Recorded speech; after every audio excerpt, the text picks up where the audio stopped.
이 차는 타면 안 돼. 죽어요. 죽어. 한도그룹 창립 30주년 기념 파티장이 순식간에 얼어붙었습니다. 20억짜리 한정판 벤츠 위로 하얀 굵은 소금이 쏟아지고 있었거든요. 소금을 뿌린 사람은 다름 아닌 행사장 앞에서 폐지를 줍던 할머니였습니다. 한도그룹 회장은 그 광경을 멍하니 바라볼 수밖에 없었어요. 다들 노인의 헛소리쯤으로 여겼습니다. 그런데 이상했어요. 소금이 닿은 자리가 서서히 붉은 빛으로 물들기 시작했거든요.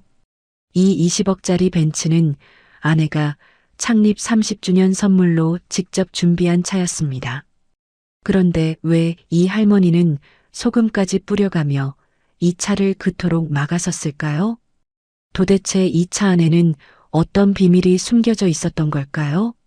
사연 시작 전 구독과 좋아요를 눌러주세요. 그리고 지금 계신 곳을 댓글로 남겨주세요. 한 분 한 분 모두 기억하며 그곳에 좋은 일만 가득하기를 진심으로 바라겠습니다.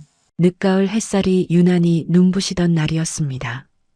한도그룹 회장의 대저택 정문 앞에는 20억짜리 검은 벤츠 한 대가 햇살을 받으며 반짝이고 있었죠. 오늘은 한도그룹 창립 30주년 기념 파티 날이었거든요. 하객들이 도착할 때마다 저 차 뭐야? 하며 감탄했고 경비원들은 괜히 어깨를 으쓱거렸습니다. 바로 그때였습니다. 도로를 따라 낡은 리어카를 끌던 할머니 한 분이 정문 앞에서 걸음을 멈췄습니다. 허리가 굽고 손등에는 검버섯이 가득했죠. 낡아 빠진 조끼 주머니에는 폐지를 묶던 노끈 조각이 삐져나와 있었습니다. 할머니는 정문 앞 검은 벤츠를 바라보았습니다. 그런데 이상한 일이었습니다. 차를 보는 순간 가슴이 덜컥 내려앉았거든요. 숨이 턱 막히고 심장이 쪼여오는 느낌이었습니다. 평생 폐지를 주우며 별별 곳을 다 다녔지만 이런 기분은 처음이었습니다. 저 차에서 뭔가 느껴졌거든요. 할머니는 품에서 굵은 소금 봉지를 꺼냈습니다. 이렇게 쨍쨍한데 젖은 냄새가 나. 이 차 타면 안 돼. 할머니가 벤츠를 향해 소금을 뿌리며 소리치자 모여있던 하객들이 웅성거리기 시작했습니다. 누군가 어이없다는 듯 웃었고 누군가는 혀를 찼죠. 소란이 커지자 정문 경비가 무전기를 잡았고 그 소리에 비서가 뛰쳐나왔습니다. 그때 양복을 빳빳하게 차려입은 사내가 허겁지겁 달려왔습니다. 할머니, 지금 뭐 하시는 거예요? 한도그룹 한도준 회장의 전속 비서 최 비서였습니다. 그는 할머니 앞을 가로막으며 언성을 높였습니다. 귀신 씨나락 까먹는 소리 하지 마시고 가던 길 가세요. 이게 얼마짜리 차인 줄 알고 소금을 뿌려요? 얼마짜린데? 20억이요, 20억. 할머니의 눈이 휘둥그레졌습니다. 주름진 입술이 파르르 떨렸고 소금을 쥔 손이 힘없이 내려갔죠. 평생 모아봐야 만져볼 수 없는 돈이었습니다. 그때 손님들 사이를 가르며 한 남자가 성큼성큼 걸어왔습니다. 은발이 섞인 머리카락, 날카로운 눈매. 60년 인생의 무게가 어깨에 고스란히 실린 듯한 걸음걸이였습니다. 한도그룹 회장 한도준이었습니다. 도대체 무슨 일이야? 도준의 목소리는 낮았지만 주위 전체가 쥐 죽은 듯 조용해졌습니다. 최 비서가 재빨리 상황을 보고했고 도준은 천천히 할머니를 훑어보았습니다. 굽은 허리, 때가 낀 손톱, 리어카 위에 아슬아슬하게 쌓인 폐지 더미. 도준은 한숨을 삼켰습니다. 화를 내려다가도 저 행색을 보니 차마 입이 떨어지지 않았거든요. 할머니, 도준이 한숨을 쉬며 낮은 목소리로 말했습니다. 오늘은 그냥 보내드리겠습니다. 하지만 다음에 또 이러시면 그땐 경찰에 신고하겠습니다. 할머니는 고개를 푹 숙인 채 리어카를 끌고 천천히 사라졌습니다. 최비선은 허리를 숙여 차 위에 떨어진 소금을 조심스럽게 털어냈습니다. 잠시 후 파티가 시작되었습니다. 하객들이 벤츠 주위로 모여들자 세라가 도준의 옆에 섰습니다. 20억짜리 한정판 벤츠. 햇살을 받아 반짝이는 검은 차체가 마치 거대한 보석처럼 빛나고 있었죠. 창립 30주년 축하드려요. 부드러운 목소리와 함께 도준의 옆으로 한 여인이 다가왔습니다. 단정하게 올린 머리, 진주 귀걸이, 그리고 입가에 걸린 온화한 미소. 재혼 부인 장세라였습니다. 세라는 도준의 손을 잡으며 말했습니다. 전 세계 딱 10대뿐인 한정판이래요. 인생에 단 한 번뿐인 나를 위해 준비했어요. 그리고 품에서 작은 상자 하나를 꺼내 건넸습니다. 이건 이탈리아 피렌체에서 직접 공수한 차량 방향제인데 차 안에 미리 넣어뒀어요. 도준은 아내의 손을 가만히 쥐었습니다. 하객들 사이에서 박수가 터져 나왔습니다. 사람들은 연신 감탄하며 차를 구경했고 도준은 아내의 세심한 정성에 깊이 감동했습니다. 하지만 박수 소리 속에서 세라는 도준이 아닌 차를 바라보고 있었습니다. 그 눈은 웃는 눈이 아니었죠. 그때였습니다. 왈. 어디선가 날카로운 개 짖는 소리가 들려왔습니다. 사람들이 고개를 돌리자 하얀 털의 진돗개 한 마리가 벤츠를 향해 미친 듯이 달려오고 있었습니다. 한 회장의 반려견 백구였습니다. 백구는 평소 영특하고 의젓하기로 소문난 개였습니다. 그런 백구가 지금 벤츠의 뒷바퀴 쪽을 미친 듯이 긁어대고 있었습니다. 발톱이 타이어에 긁히는 소리가 파티장 전체에 울려 퍼졌습니다. 파티 분위기가 순식간에 싸늘하게 얼어붙었죠. 도준의 눈이 가늘어졌습니다. 아까 할머니의 소금, 그리고 지금 백구의 이상 행동. 왜 하필 오늘 이런 일이 겹치는 거지? 어머, 우리 백구가 새 식구 들어왔다고 질투하나 봐요. 세라가 웃으며 말했습니다. 목소리는 밝았지만 손끝이 미세하게 굳어 있었습니다. 세라는 사람들이 보지 않는 틈을 타 백구에게 다가갔습니다. 그리고 구두 끝으로 백구를 살짝 밀어내며 낮게 속삭였습니다. 가만히 안 있어? 백구가 낑낑거리며 물러났습니다. 세라는 다시 밝은 얼굴로 돌아서서 하객들에게 미소를 지었죠. 파티는 밤늦게까지 이어졌고 하객들이 모두 떠난 뒤에야 도준은 침실로 향했습니다. 하지만 잠이 오지 않았습니다. 천장을 올려다보아도 눈을 감아도 자꾸만 낮의 일들이 떠올랐거든요. 할머니가 뿌린 소금, 백구가 긁어댄 타이어, 그리고 세라에 굳어있던 손끝. 도준은 결국 침대에서 일어났습니다. 시계를 보니 새벽 2시였습니다. 확인하지 않으면 오늘 밤에 잠을 잘 수가 없었습니다. 도준은 슬리퍼를 신고 조용히 차고로 향했습니다. 차고 문을 열자 어둠 속에서 검은 벤츠가 거대한 짐승처럼 웅크리고 있었습니다. 도준은 천천히 차에 다가갔습니다. 먼저 백구가 긁어댔던 뒷바퀴 쪽을 살폈습니다. 손전등을 비춰보았지만 특별한 건 보이지 않았습니다. 그는 자연스럽게 운전석 문을 열고 안에 앉았습니다. 그때였습니다. 도준이 운전석에 앉는 순간 내부 조명이 깜빡였습니다. 이상했습니다. 20억짜리 새 차에서 이런 현상이라니.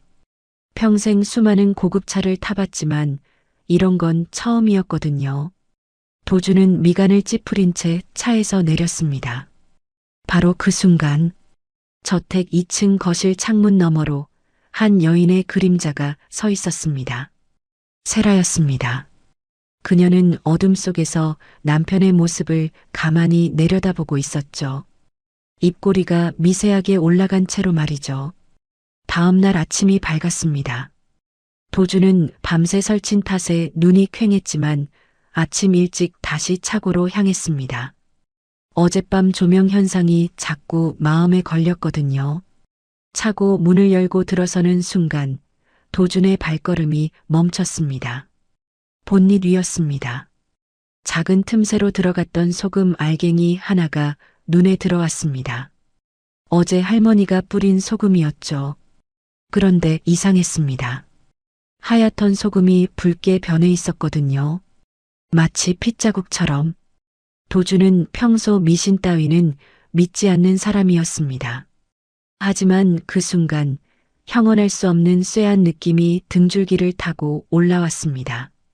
뭐지? 이게 대체 뭐지?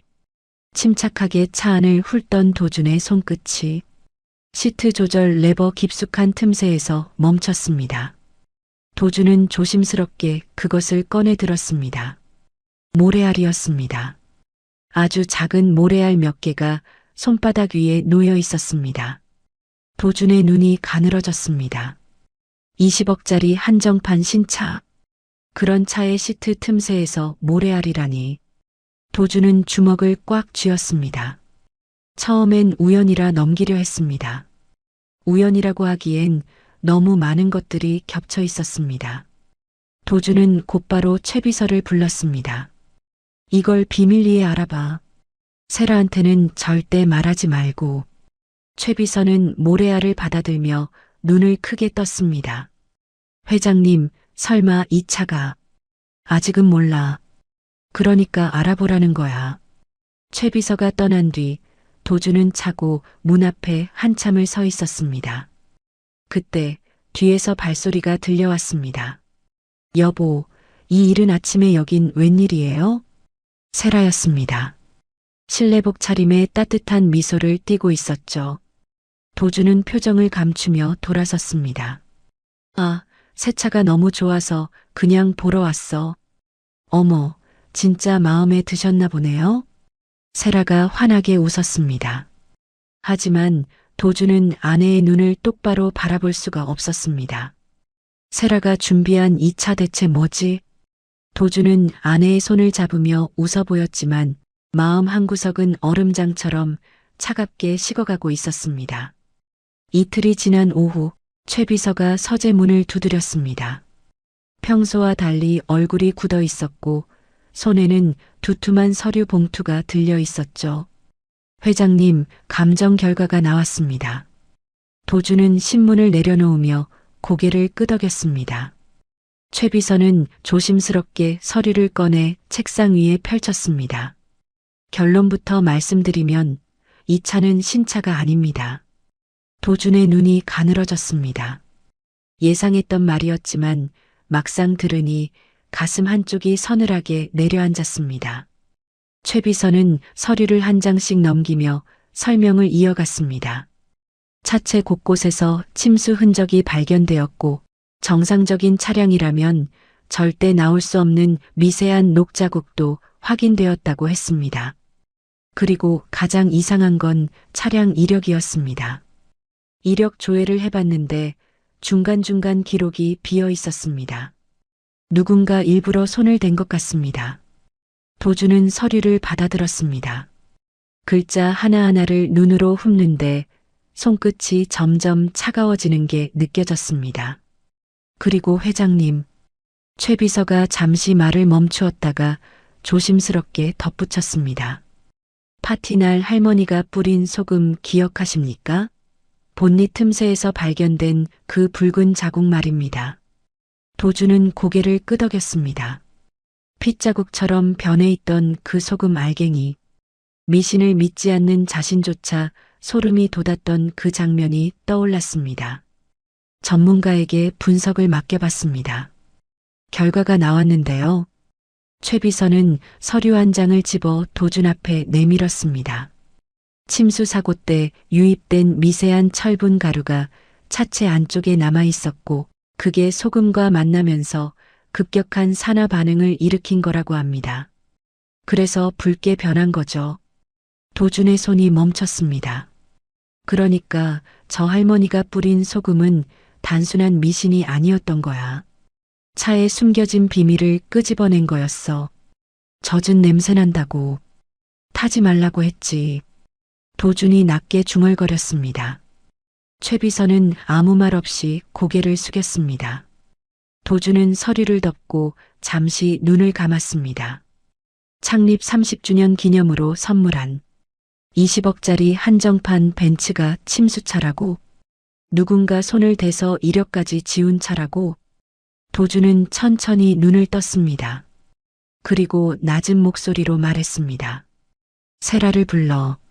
잠시 후 세라가 서재로 들어왔습니다. 연한 베이지색 원피스에 진주 목걸이를 걸친 모습이 여느 때처럼 단아하고 우아했습니다. 여보, 갑자기 무슨 일이에요? 세라는 부드러운 미소를 지으며 도준 맞은편 소파에 앉았습니다.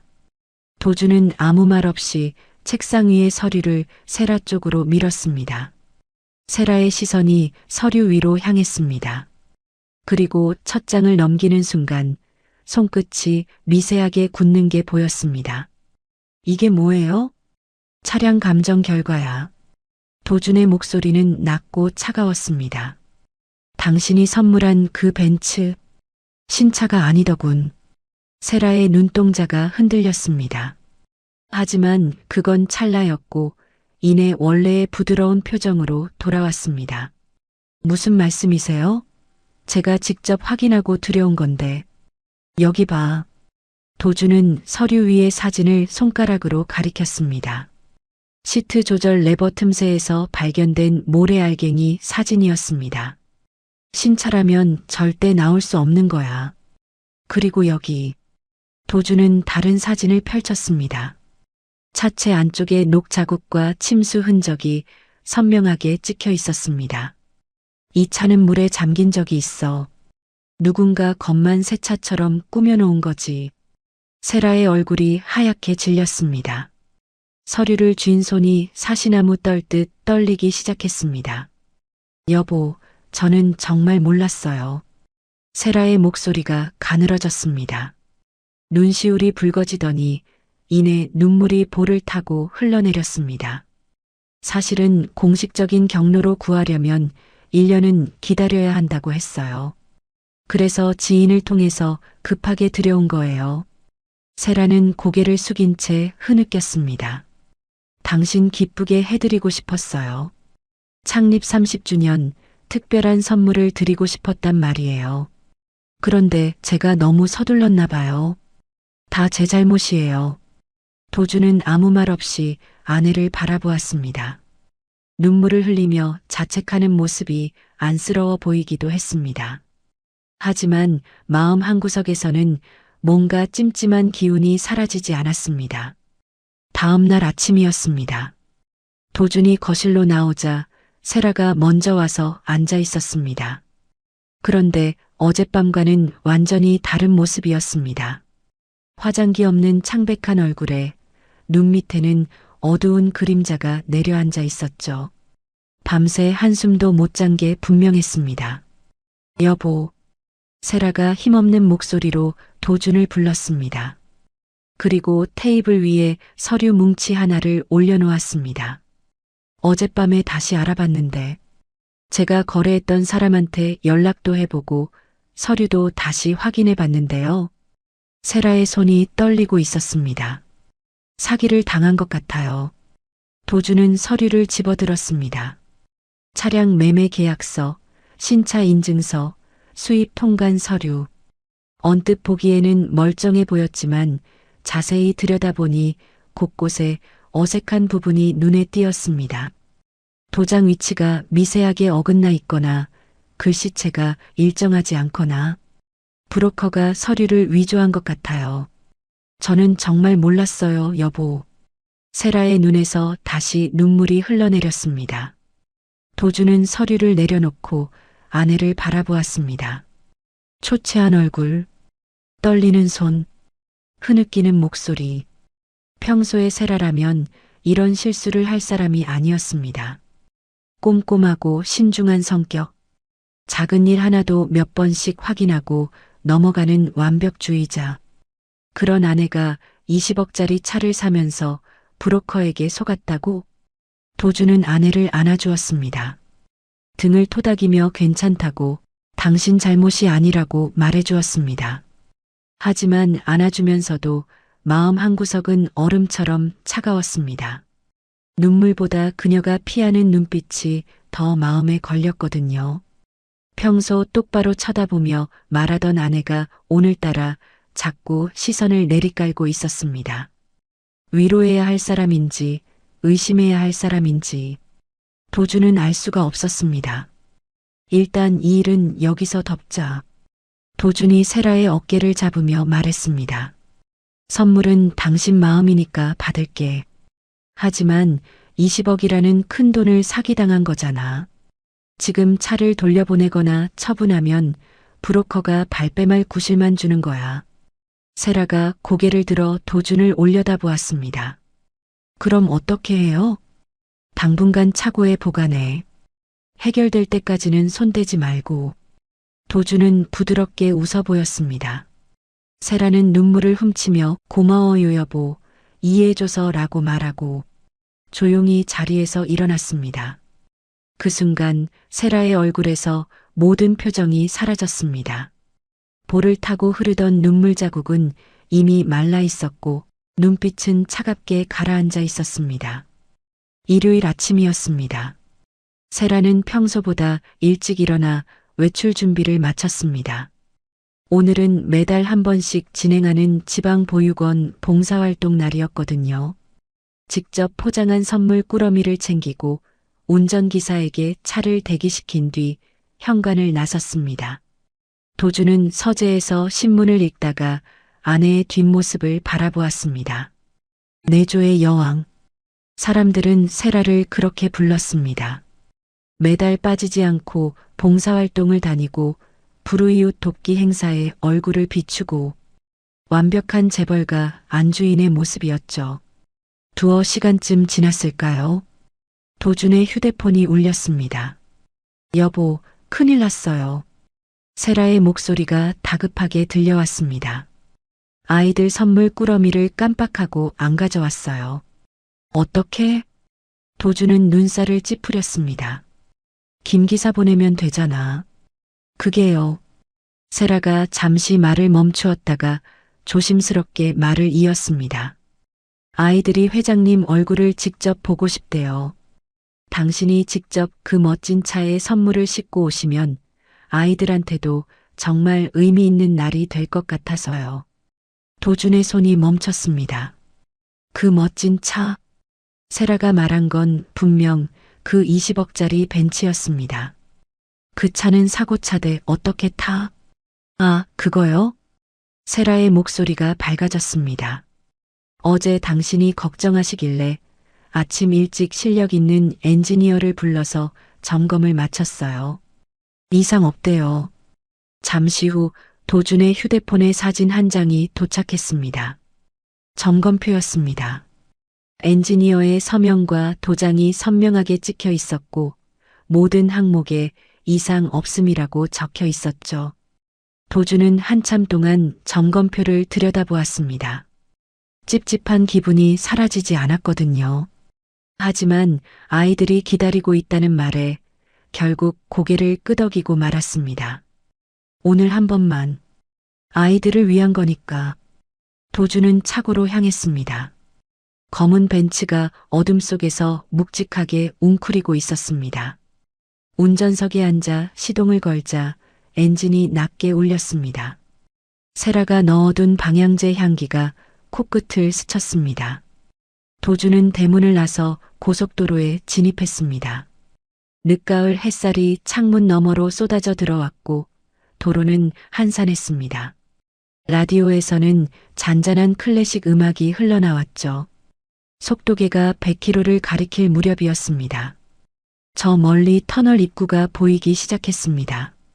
그때였습니다. 도준은 습관적으로 브레이크 페달을 밟았습니다. 그런데 이상했습니다. 페달이 돌덩이처럼 딱딱하게 굳어 있었거든요. 뭐지? 도준은 다시 한번 페달을 밟았습니다. 꿈쩍도 하지 않았습니다. 3번, 4번. 아무리 힘을 줘도 페달은 바닥까지 내려가지 않았습니다.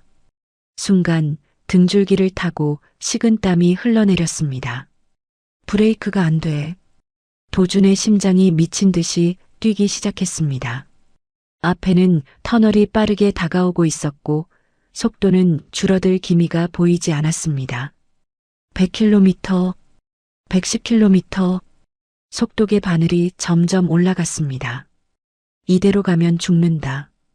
손바닥에 땀이 흥건하게 배어났고 핸들을 잡은 손가락이 하얗게 질렸습니다. 시야가 흐려지고 정신이 아득해지려는 순간이었습니다. 이 차 타면 안 돼. 귓가에 날카로운 목소리가 울려 퍼졌습니다. 그날 파티에서 소금을 뿌리던 할머니의 목소리였습니다. 환청이었을까요? 아니면 기억의 조각이었을까요? 알 수 없었습니다. 하지만 그 순간 도준의 정신이 번쩍 들었습니다.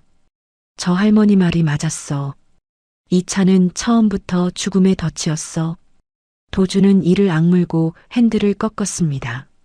차체가 비틀거리며 가드레일 쪽으로 밀려갔습니다. 쇠와 쇠가 부딪히는 굉음이 터져나왔고 불꽃이 사방으로 튀었습니다. 귀를 찢는 소리와 함께 차가 가드레일을 타고 미끄러졌습니다. 온몸이 앞뒤로 흔들렸고 안전벨트가 가슴을 조여왔습니다. 얼마나 지났을까요? 영원처럼 느껴지던 시간이 끝나고 마침내 차가 멈춰 섰습니다. 도준은 핸들에 이마를 기댄 채 거친 숨을 몰아쉬었습니다. 손이 덜덜 떨렸고 다리에는 힘이 풀려 있었습니다. 살았다. 간신히 살았다. 그는 떨리는 손으로 문을 열고 차 밖으로 기어 나왔습니다. 고속도로 한복판에서 무릎을 꿇은 채 한참 동안 일어나지 못했습니다. 얼마 후 긴급 출동한 레카차가 도착했습니다. 도준은 사고 차량과 함께 인근의 1급 정비소로 향했습니다. 정비소 안은 기름 냄새와 쇠 냄새가 뒤섞여 있었습니다. 정비사는 차량 하부로 들어가 한참 동안 이리저리 살피더니 심각한 표정으로 도준 앞에 섰습니다. 브레이크 라인이 비정상적으로 얇게 가공돼 있었습니다. 도준은 눈을 가늘게 떴습니다. 무슨 뜻이죠? 누군가 일부러 깎아낸 겁니다. 연결 부위에 외부 작업 흔적도 남아 있었고요. 정비사는 고개를 저으며 말을 이었습니다. 고속 주행할 때 열과 압력을 받으면 터지도록 만든 겁니다. 의도적인 조작이에요. 도준의 눈앞이 캄캄해졌습니다. 의도적인 조작. 그 말이 머릿속에서 맴돌았습니다.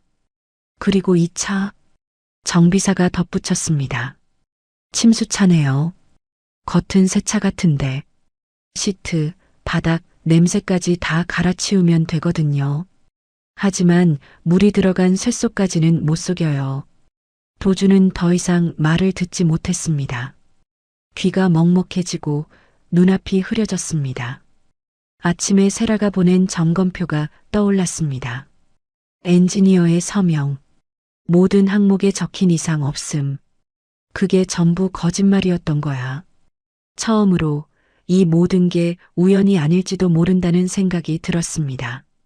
침수차를 새 차로 둔갑시킨 것도, 브레이크를 조작한 것도, 오늘 자신에게 그 차를 타고 오라고 한 것도 20억 벤츠는 선물이 아니었습니다. 처음부터 자신을 죽이기 위해 준비된 정교한 덫이었던 겁니다. 도준은 주먹을 꽉 쥐었습니다. 세라, 당신이 이런 짓을 한 거야? 도준은 휴대폰을 꺼내 최 비서에게 전화를 걸었습니다. 아침에 세라가 불렀다는 엔지니어를 찾아봐. 지금 당장. 몇 시간 뒤 최 비서에게서 연락이 왔습니다. 회장님, 수소문해 봤는데요. 그런 사람은 존재하지 않습니다. 사진 속 명함도 가짜예요. 도준은 눈을 감았습니다. 마지막 한 가닥 희망마저 사라지는 순간이었습니다. 차량은 별채 차고로 옮겨서 봉인해. 아무도 손대지 못하게. 네, 회장님. 그리고 대외적으로는 내가 중환자실에 입원했다고 알려. 세라한테도. 최 비서가 잠시 망설이더니 물었습니다. 사모님께도요? 그래. 특히 세라한테. 도주는 전화를 끊고 창밖을 바라보았습니다. 해가 저물어가고 있었습니다. 붉은 노을이 하늘을 물들이고 있었지만 그의 마음은 한겨울처럼 싸늘했습니다. 그리고 파티날 할머니의 모습이 떠올랐습니다. 소금을 뿌리며 외치던 그 목소리. 이 차 타면 안 돼. 젖은 냄새가 난다던 그 말. 저주가 아니었습니다. 경고였습니다. 자신의 목숨을 살린 생명의 신호였던 겁니다. 도주는 천천히 몸을 일으켰습니다. 그 할머니를 찾아가야겠어. 직접 만나서 이야기를 들어야겠어. 도주는 최 비서에게 지시했습니다. 그날 소금 뿌린 할머니 찾아봐. 어떻게든. 며칠 뒤 할머니의 주소 정보가 도착했습니다. 도주는 서류를 손에 쥔 채 한참을 바라보았습니다. 한편 세라는 남편이 중환자실에 입원했다는 소식을 들었습니다. 그녀는 한동안 아무 말이 없었습니다. 창밖을 바라보는 그녀의 얼굴에는 비릿한 미소가 띄고 있었습니다. 다음 날 도주는 주소지를 들고 혼자 길을 나섰습니다. 좁은 골목길을 따라 한참을 걸었습니다. 고급 승용차가 다닐 수 없는 길이었죠. 양옆으로 낡은 건물들이 빼곡하게 늘어서 있었고 빨래가 널린 창문 사이로 겨울 햇살이 비스듬히 내리쬐고 있었습니다. 도주는 주소를 확인하며 발걸음을 멈추었습니다. 반지하 계단이 눈에 들어왔거든요. 시멘트 계단은 군데군데 금이 가 있었고 철제 난간에는 녹이 슬어 있었습니다. 도주는 조심스럽게 계단을 내려갔습니다. 어둑한 복도 끝에 낡은 철문 하나가 보였습니다. 할머니 계세요? 도준이 문을 두드리며 불렀지만 안에서는 아무 대답이 없었습니다. 그때 위층에서 발소리가 들려왔습니다. 슬리퍼를 질질 끄는 소리와 함께 중년 여자가 계단 위에서 고개를 내밀었습니다. 거기 누구세요? 뭔 일이에요? 주인집 아주머니인 것 같았습니다. 도주는 고개를 숙여 인사하며 말했습니다. 아래층 할머니를 만나러 왔습니다. 할머니요? 오늘 벌써 나가셨나? 아주머니가 고개를 갸웃거리며 계단을 내려왔습니다. 그리고 철문을 쿵쿵 두드렸습니다. 할머니, 손님 왔어요. 할머니. 잠시 후 안에서 부스럭거리는 소리가 들려왔습니다. 자물쇠가 풀리는 소리가 나더니 문이 천천히 열렸습니다. 문틈 사이로 젊은 남자의 얼굴이 나타났습니다. 26쯤 되어 보였고 날카로운 눈매에 단정하게 자른 머리카락이 인상적이었습니다. 열린 문틈 사이로 방안이 보였습니다. 곰팡이 얼룩이 천장 구석구석에 번져 있었고 벽지는 습기에 눅눅하게 들떠 있었습니다.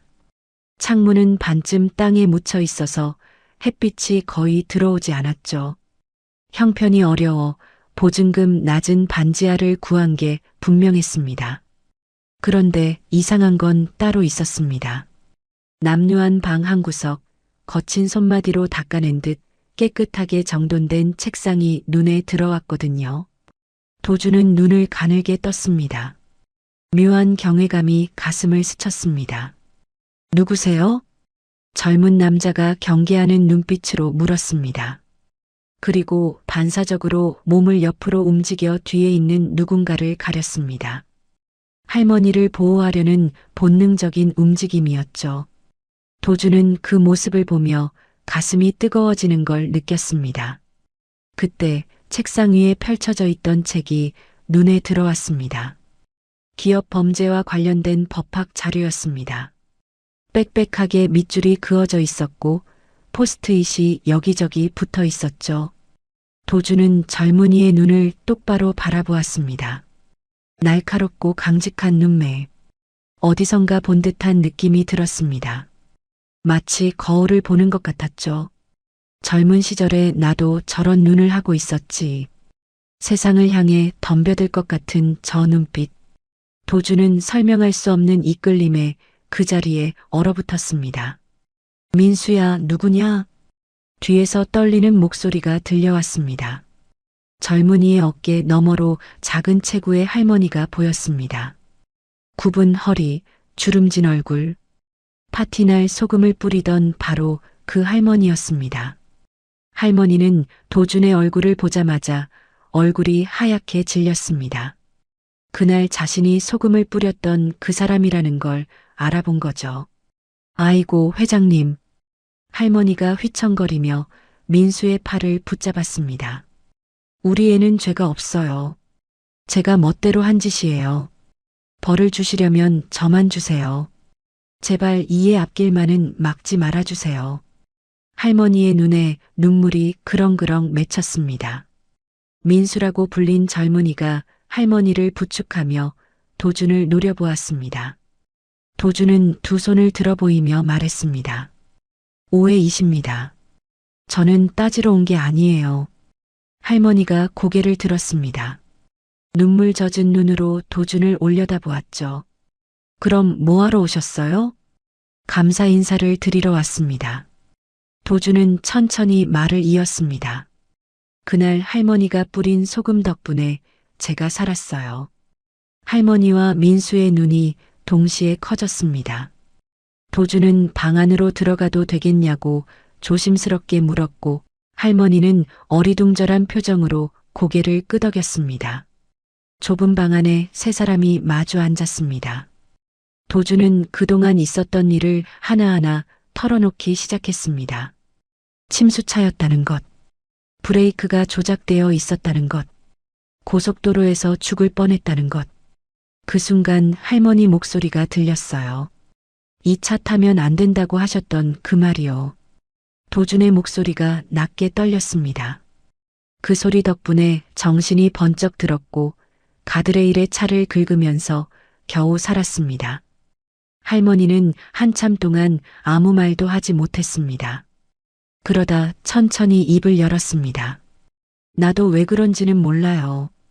그런데 안 좋은 물건 앞에만 서면 몸이 먼저 알아요. 할머니는 자신의 어머니도 그랬다고 했습니다.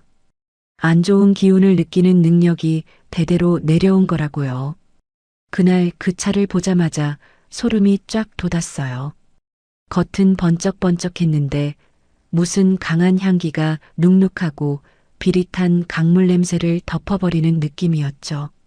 할머니는 그 부정한 기운을 걷어내려고 본능적으로 소금을 뿌렸다고 했습니다.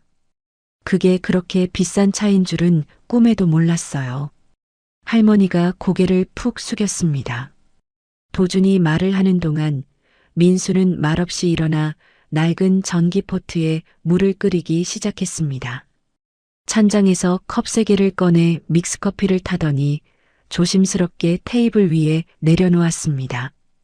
도준은 자신 앞에 놓인 컵을 보았습니다. 3개의 컵 중에서 가장 이가 덜 나간 컵이었습니다. 손님에게 가장 좋은 걸 내어주려는 마음이 느껴졌죠.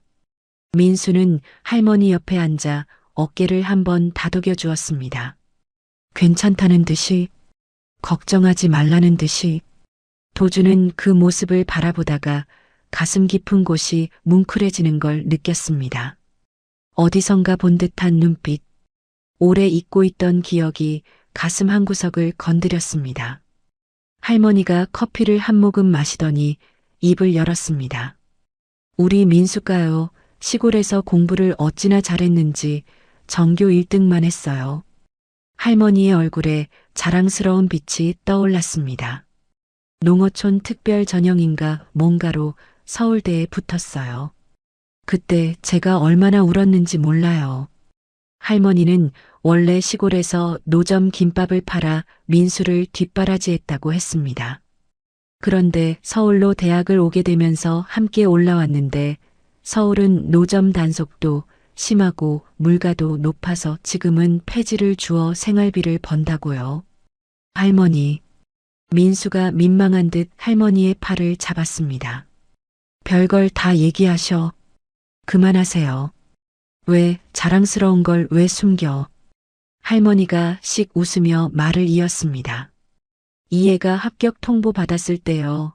기뻐하기는커녕 울상을 짓더라고요. 할머니 혼자 두고 서울에 못 간다고, 대학 안 가겠다고 완강하게 버텼어요.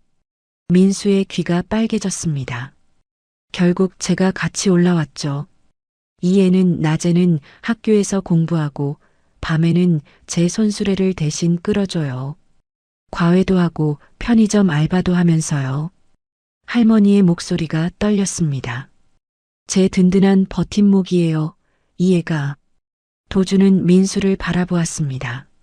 젊은이는 고개를 숙인 채 커피잔만 만지작거리고 있었습니다. 어려운 형편에 이렇게 훌륭하게 키우셨네요. 도준이 감탄하듯 말하자 할머니의 표정이 살짝 흔들렸습니다. 잠시 망설이더니 낮은 목소리로 말했습니다. 사실 이 애는 내 친손주가 아니에요. 도준의 눈이 커졌습니다. 할머니가 천천히 과거를 꺼내기 시작했습니다. 20년 전 새벽에 김밥 팔러 나갔다가 골목길에서 혼자 울고 있는 아이를 발견했어요. 5살쯤 됐을까? 옷은 찢어져 있고 온몸에 흙먼지가 묻어 있었죠. 할머니는 경찰서에 데려갔지만 아이는 아무것도 기억하지 못했다고 했습니다. 이름도 집도 부모 얼굴도 전부 기억이 없었습니다. 찾지 못하면 보육시설로 보낸다고 하더라고요. 그 말을 듣는데 가슴이 찢어지는 것 같았어요. 할머니는 결국 아이를 데려와 직접 키웠다고 했습니다. 이름도 기억 못해서 민수라고 지어줬다고요. 내 성을 따서 박민수. 할머니가 쓸쓸하게 웃었습니다. 친손주는 아니지만 내 목숨보다 귀하게 키웠어요. 도주는 가슴이 쿵 내려앉는 것 같았습니다. 20년 전 그 숫자가 머릿속을 맴돌았습니다. 도준의 눈앞으로 오래된 기억이 안개처럼 피어오르기 시작했습니다. 그때 도준은 40살이었습니다. 젊고 패기 넘치던 시절이었죠. 하지만 가슴 한쪽에는 늘 큰 구멍이 뚫려 있었습니다. 첫 번째 아내, 시완의 친어머니는 출산 도중 세상을 떠났거든요. 아이를 낳다가 과다출혈로 눈을 감았습니다. 도주는 아내의 손을 잡고 마지막까지 이름을 불렀지만 그녀는 다시 눈을 뜨지 못했죠. 그 뒤로 도주는 혼자서 시완을 키웠습니다. 그러던 어느 날 아버지가 도준을 불렀습니다. 재혼해라. 아버지의 목소리는 단호했습니다. 장 회장의 딸이 괜찮다더라. 그쪽 가문과 손잡으면 사업 확장에 큰 도움이 될 거야. 도주는 거절하고 싶었습니다. 아내를 잊을 수 없었거든요. 하지만 아버지의 압박은 날이 갈수록 거세졌고 결국 도주는 무릎을 꿇고 말았습니다. 그렇게 세라와 결혼하게 되었습니다. 세라는 전 남편과의 사이에서 낳은 아들 지훈을 데리고 왔고 두 아들이 섞인 새로운 가정이 꾸려졌습니다. 세라는 완벽한 새어머니처럼 보였습니다. 시완에게 다정하게 말을 걸고 밥을 먹일 때도 살뜰하게 챙겼죠. 도주는 안심했습니다. 이 사람이라면 시완을 잘 돌봐줄 거라고 믿었습니다. 어린이날 아침이었습니다. 오늘은 온 가족이 함께 놀이동산에 가자. 도준이 밝은 목소리로 말했습니다. 시완의 눈이 반짝였습니다. 5살배기 아이에게 놀이동산은 세상에서 가장 신나는 곳이었으니까요. 아빠, 회전목마 타고 싶어요. 시완이 도준의 바지를 잡아당기며 말했습니다. 도준은 웃으며 아들의 머리를 쓰다듬었습니다. 출발 준비가 거의 끝났을 때였습니다. 세라의 아들 지훈이 갑자기 바닥에 주저앉았습니다. 엄마, 배가 아파요. 지훈의 얼굴이 창백하게 질려 있었습니다. 세라가 허겁지겁 달려와 아들을 안아들었습니다. 어머, 어쩌지. 병원에 가봐야 할 것 같아요. 세라의 목소리가 다급했습니다. 도주는 걱정스러운 눈으로 지훈을 바라보았습니다. 그럼 오늘은 취소하고 다 같이 병원에 가자. 아니에요, 여보. 세라가 고개를 저었습니다. 시완이가 얼마나 기다렸겠어요. 어린이날인데 집에만 있으면 얼마나 속상하겠어요. 저는 지훈이 데리고 병원 다녀올 테니까 당신은 시완이랑 둘이서 다녀오세요. 도주는 잠시 망설였습니다. 하지만 시완의 기대에 찬 눈을 보니 차마 안 된다고 말할 수가 없었습니다. 알았어. 그럼 다녀올게. 도주는 시완의 손을 잡고 현관을 나섰습니다. 그때 뒤돌아보니 세라가 창문 너머로 두 사람을 바라보고 있었습니다. 그녀의 얼굴에는 이상할 만큼 조급한 기색이 스쳐 지나갔습니다. 하지만 도주는 그것을 대수롭지 않게 넘겼습니다. 아이가 아프니 걱정되는 거겠지. 그렇게 생각했습니다. 놀이동산은 사람들로 북적였습니다. 어린이날이라 온 가족 단위의 관람객들이 입구부터 줄지어 서 있었죠. 풍선 파는 아저씨, 솜사탕 파는 아줌마, 신나는 음악 소리. 시완은 아빠 손을 꽉 잡은 채 눈을 반짝이며 주위를 둘러보았습니다. 아빠, 저거 먹고 싶어요. 시완이 솜사탕을 가리켰습니다. 도주는 웃으며 분홍색 솜사탕 하나를 사주었습니다. 시완은 솜사탕을 한 입 베어 물더니 환하게 웃었습니다. 그 웃음이 어찌나 해맑던지 도주는 가슴이 벅차올랐습니다. 아, 이 아이를 위해서라면 뭐든 할 수 있겠다. 두 사람은 회전목마 앞에 섰습니다. 줄이 어마어마하게 길었습니다. 앞에 40명은 좋게 서 있었고 뒤로도 계속 사람들이 늘어섰습니다. 시완아, 좀 기다려야 할 것 같아. 괜찮지? 네. 저 회전목마 꼭 타고 싶어요. 시완이 고개를 끄덕였습니다. 도주는 아들의 손을 꼭 잡은 채 줄을 서기 시작했습니다. 한참을 기다렸을 때였습니다. 시완이 솜사탕을 다 먹고 나서 입술을 핥으며 말했습니다. 아빠, 목말라요. 도주는 주위를 둘러보았습니다. 매점이 꽤 멀리 있었습니다. 줄에서 나가면 자리를 잃을 것 같았습니다. 시완아, 아빠가 금방 물 사올게. 여기서 절대 움직이면 안 돼, 알았지? 도주는 시완의 어깨를 잡고 눈을 맞추었습니다. 아빠가 금방 돌아올 테니까 이 자리에서 꼼짝 말고 기다려. 네, 아빠. 시완이 고개를 끄덕였습니다. 사람들 사이를 비집고 달렸습니다. 매점 앞에도 줄이 있었지만 다행히 길지 않았습니다. 생수 2병을 사서 돌아오는데 걸린 시간은 단 5분. 고작 5분이었습니다. 그런데 돌아왔을 때 시완이 없었습니다. 도주는 눈을 의심했습니다. 분명 이 자리에 서 있으라고 했는데 주위를 두리번거렸지만 시완의 모습은 보이지 않았습니다. 저기요. 도주는 뒤에 서 있던 젊은 커플에게 다급하게 물었습니다. 제 아들 못 봤어요? 여기 서 있던 5살짜리 남자아이요. 젊은 여자가 고개를 갸웃거렸습니다. 아, 그 아이요? 조금 전에 따라갔는데요. 뭐라고요? 누구한테요? 곰 인형탈 쓴 사람이 손을 흔드니까 아이가 반가워하면서 따라갔어요. 도준의 머릿속이 하얘졌습니다. 곰 인형탈? 어느 쪽으로 갔어요? 저쪽으로요. 젊은 여자가 가리킨 방향으로 도준은 미친 듯이 뛰었습니다. 사람들 사이를 헤치며 아들의 이름을 목이 터져라 불렀습니다. 시완아, 시완아. 회전목마 음악이 귀를 때렸습니다. 아이들의 웃음소리, 풍선 터지는 소리, 호객하는 목소리. 그 모든 소리가 뒤섞여 귀를 틀어막는 것 같았습니다. 도주는 놀이동산 구석구석을 뒤졌습니다.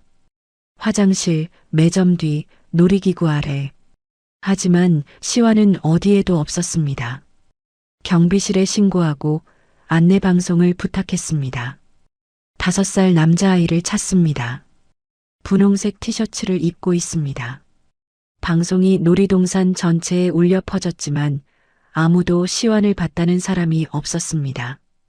해가 저물 때까지 도주는 놀이동산을 떠나지 못했습니다.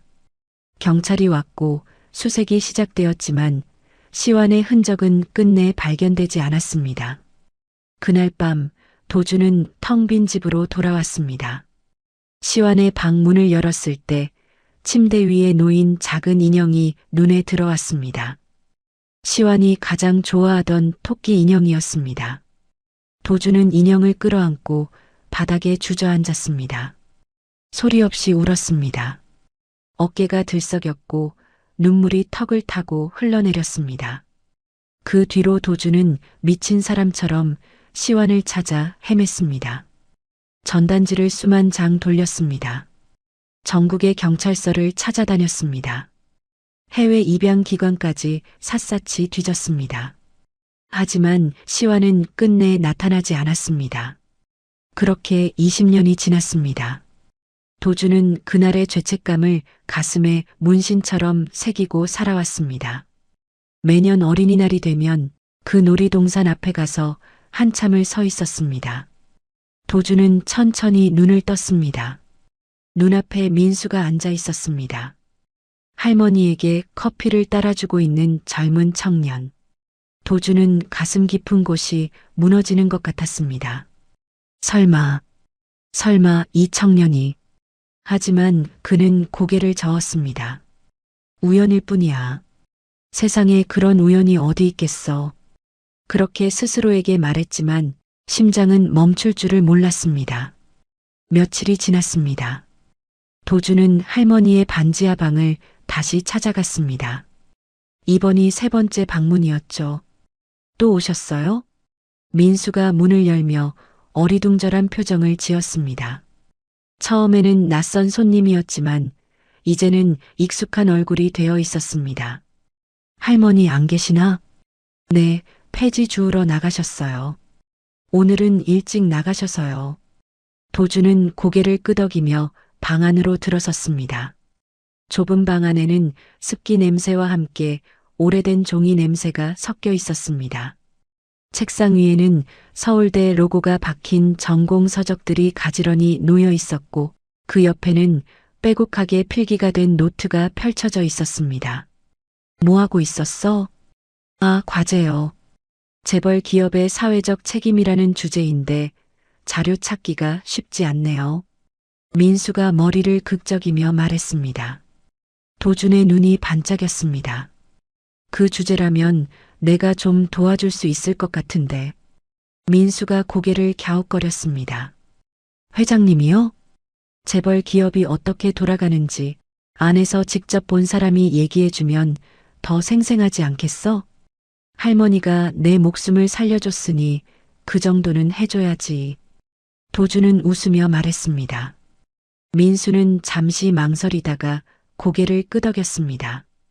그럼 감사히 받겠습니다. 그날 이후 도주는 과제를 도와준다는 명분으로 민수를 자주 만나기 시작했습니다. 물론 진짜 목적은 따로 있었죠. 도주는 최비서에게 은밀히 지시했습니다. 20년 전 실종 사건 수사 내역을 다시 조사해. 당시 목격자 진술, CCTV 기록, 모든 걸 다 뒤져봐. 알겠습니다, 회장님. 최비서가 고개를 숙이며 대답했습니다.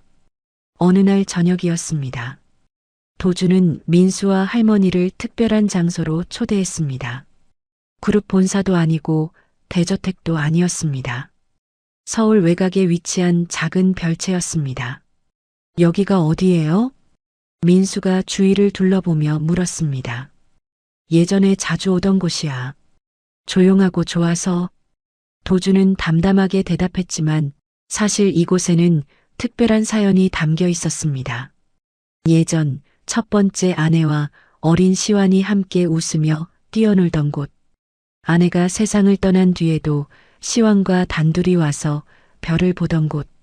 지금은 아무도 모르는 비밀 장소가 되어버린 추억의 공간이었습니다. 별채 안으로 들어서자 따뜻한 조명 아래 저녁 식탁이 차려져 있었습니다. 생선구이, 나물, 된장찌개.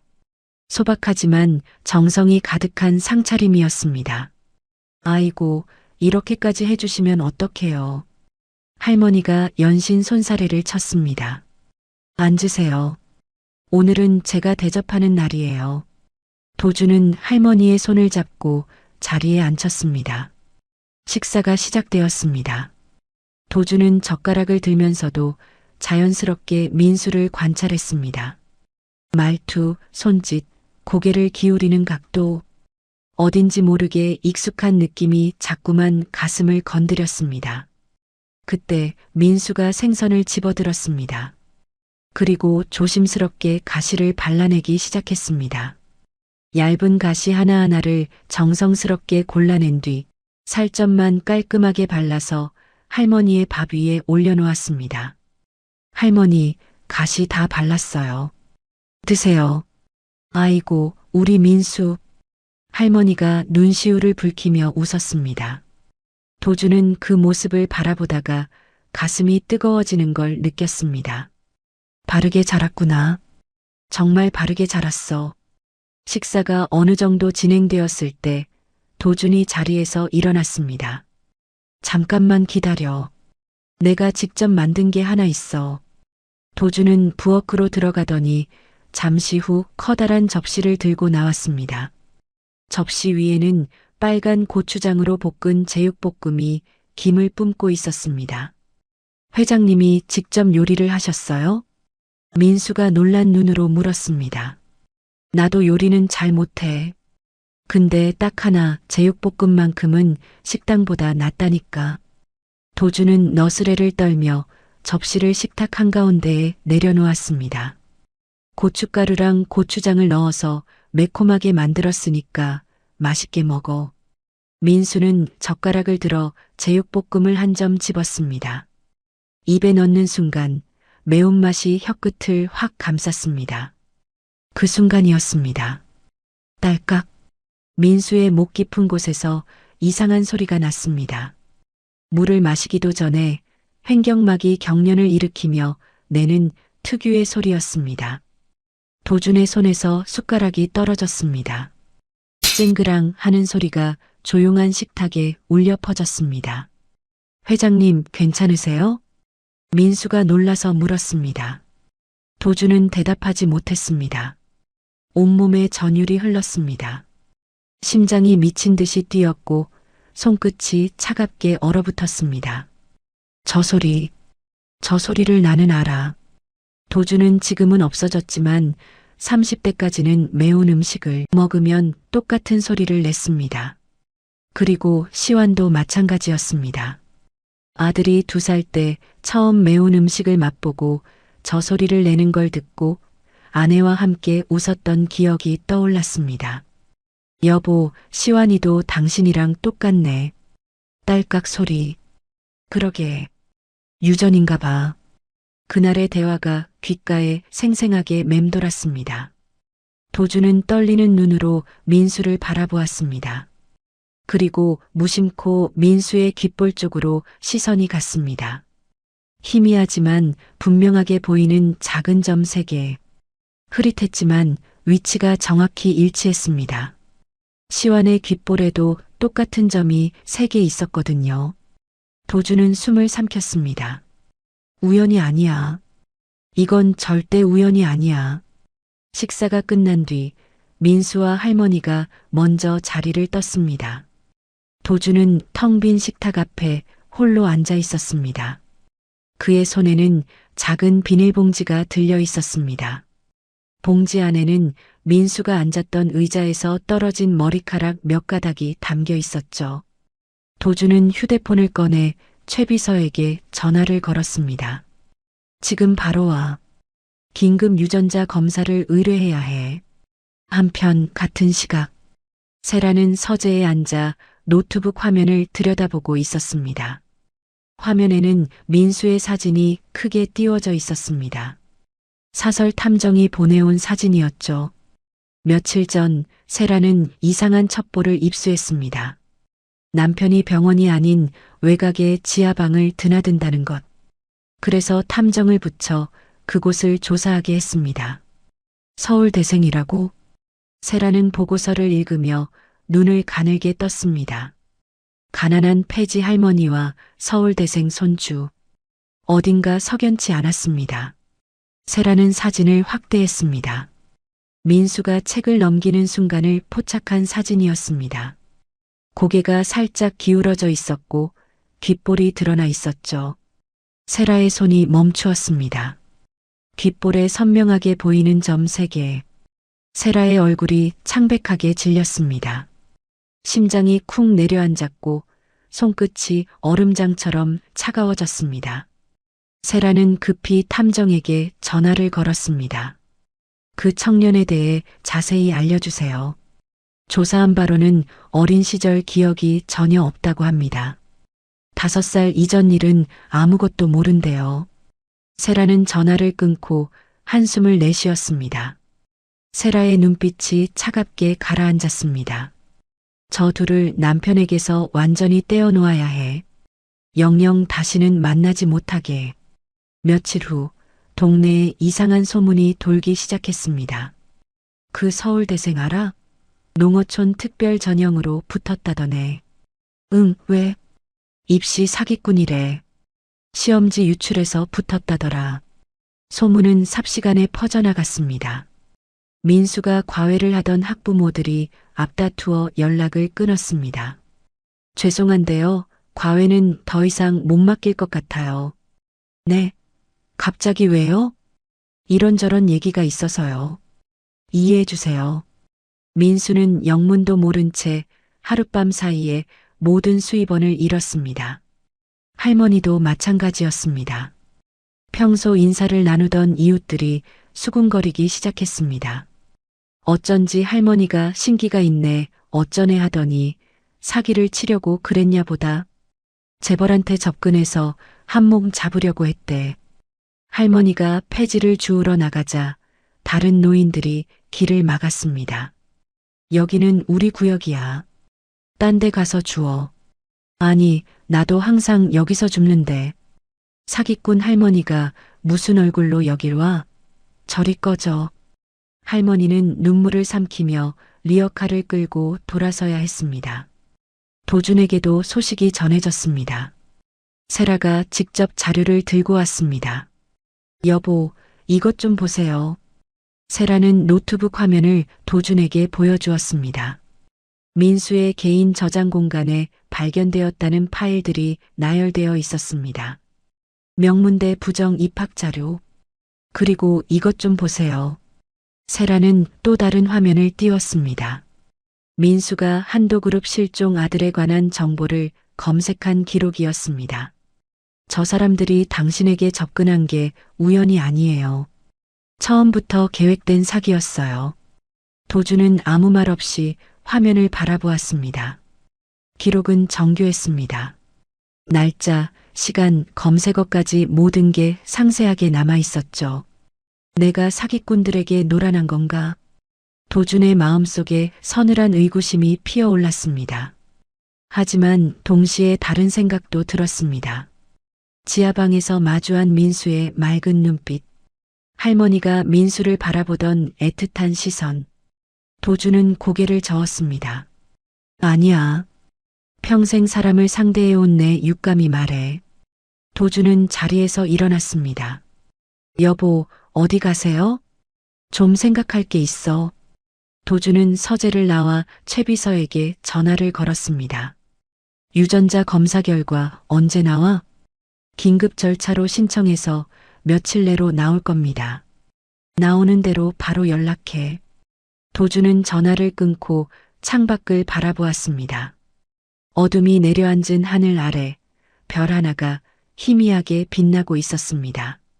진실이 뭔지 곧 알게 되겠지. 며칠이 흘렀습니다. 도준은 회장실 책상 앞에 앉아 있었습니다. 책상 위에는 하얀 봉투 하나가 놓여 있었죠. 긴급 유전자 검사 결과지였습니다. 도준은 봉투를 집어들었습니다. 손끝이 미세하게 떨리고 있었습니다. 20년을 기다려온 순간이었거든요. 천천히 봉투를 뜯었습니다. 안에서 접힌 종이 한 장이 나왔습니다. 도주는 숨을 멈추고 결과지를 펼쳤습니다. 검사 결과 친자 관계 일치율 99.9%, 결론 친부자 관계 확인됨. 도준의 눈앞이 흐려졌습니다. 글자가 눈물에 번져 제대로 보이지 않았습니다. 그는 결과지를 가슴에 꼭 끌어안았죠. 시완아, 20년 만에 널 찾았구나. 20년 동안 미안했어. 그때 서재 문이 급하게 열렸습니다. 최 비서가 헐레벌떡 뛰어들어왔습니다. 회장님, 보고 드릴 게 있습니다. 뭔데? 며칠 전 회장님께서 알아보라고 하셨던 민수 씨와 할머니 관련 루머 말입니다. 도준의 눈이 날카로워졌습니다. 최초 유포 경로를 추적해 봤는데요. 세라 사모님 측과 연결되어 있었습니다. 도준의 주먹이 책상을 내리쳤습니다. 쾅 하는 소리가 서재에 울려 퍼졌습니다. 이제 결정적인 증거만 확보하면 됩니다. 도준은 한숨을 내쉬었습니다. 분노와 안도가 동시에 밀려왔습니다. 내 믿음이 맞았어. 민수와 할머니는 진심이었어. 도준은 자리에서 벌떡 일어났습니다. 차 대기시켜. 어디로 가십니까? 민수한테. 도준은 결과지를 품에 넣고 서재를 나섰습니다. 차는 익숙한 골목길을 지나 반지하 앞에 멈췄습니다. 도준은 계단을 내려가 철문을 두드렸습니다. 누구세요? 문 너머로 민수의 목소리가 들려왔습니다. 잠시 후 문이 열렸고 민수가 고개를 내밀었습니다. 회장님? 갑자기 무슨 일이세요? 도준은 아무 말 없이 민수를 바라보았습니다. 그리고 품에서 결과지를 꺼내 민수에게 건넸습니다. 이게 뭐예요? 민수가 고개를 갸웃거리며 종이를 펼쳤습니다. 글자를 읽어 내려가던 민수의 얼굴이 굳어졌습니다. 이게 무슨... 민수야. 도준의 목소리가 갈라졌습니다. 아니, 시완아. 민수가 고개를 들어 도준을 올려다보았습니다. 도준의 눈에서 눈물이 줄줄 흘러내리고 있었습니다. 내가 내 아들이야. 20년 전 잃어버린 내 아들 한시완. 민수는 얼어붙은 듯 꼼짝도 하지 못했습니다. 머릿속이 하얘지는 것 같았습니다. 무슨 말씀이세요? 저는 박민수예요. 할머니가 키워주신 20년 전 어린이날에 내가 사라졌어. 도준이 민수의 손을 붙잡았습니다. 놀이동산에서 물 사러 간 5분 사이에 널 잃어버렸어. 그 뒤로 20년 동안 널 찾아 헤맸어. 민수의 손이 사시나무처럼 떨리기 시작했습니다. 그때 안쪽에서 할머니가 나왔습니다. 무슨 일이야? 민수야, 왜 그래? 할머니는 두 사람의 얼굴을 번갈아 보더니 상황을 짐작했습니다. 결과지를 받아 읽어 내려갔죠. 아이고. 할머니의 눈에서도 눈물이 흘러내렸습니다. 이제라도 부모를 찾았구나. 다행이다. 정말 다행이야. 할머니는 민수의 등을 토닥이며 울먹였습니다. 하지만 민수는 기쁘기보다 두려웠습니다. 세상이 너무 빠르게 바뀌고 있었거든요. 어제까지 가난한 서울대생이었는데 오늘 갑자기 재벌 회장의 아들이라니. 그리고 무엇보다 할머니 손을 놓아야 한다는 게 무서웠습니다. 할머니는 20년 동안 자신의 전부였으니까요. 할머니 손을 놓는다는 건 자기 인생을 놓는 것 같았습니다. 도준은 민수의 두 손을 꼭 잡았습니다. 미안해. 그날 널 지키지 못해서 정말 미안해. 도준의 어깨가 들썩였습니다. 60년 인생에서 이렇게 우는 건 처음이었습니다. 민수는 어찌해야 할지 몰랐습니다. 눈앞의 남자가 아버지라는 게 실감이 나지 않았거든요. 일단 여기를 나가자.